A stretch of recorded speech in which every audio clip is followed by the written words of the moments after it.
I mean, you're obviously a very, very motivated individual. Getting into Wall Street, being very successful as you were, building two eight-figure businesses, and then getting to the point where it was like, I guess I'll use the word burnout. You weren't as happy. Obviously, you weren't sleeping much. Like in the early days of building businesses, you're working 20, 21, 22-hour days, What was it for you? What kind of sparked your interest in wanting to get into the business side of things?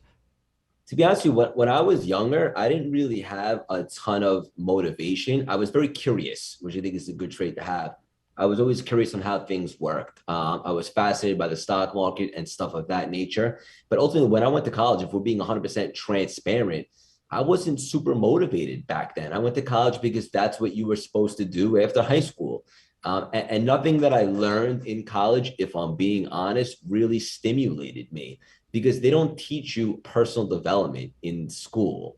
They teach like whatever it is that you sign up for your curriculum, that's what you're going to learn. And so Yeah. it didn't really fascinate me. And maybe that's on me. I got to take accountability for that. Maybe I should have forced myself to be a little bit more inquisitive about some of those subjects, but they just weren't for me, straight up. So after college, as an ambitious young man, you live in New York, there's a good chance that you might end up on Wall Street. And that's what I did.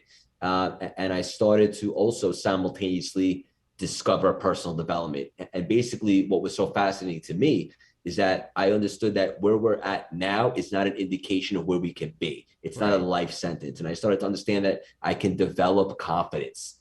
Even if I wasn't born with it, so to speak, I could cultivate confidence on command. I could build my self-belief.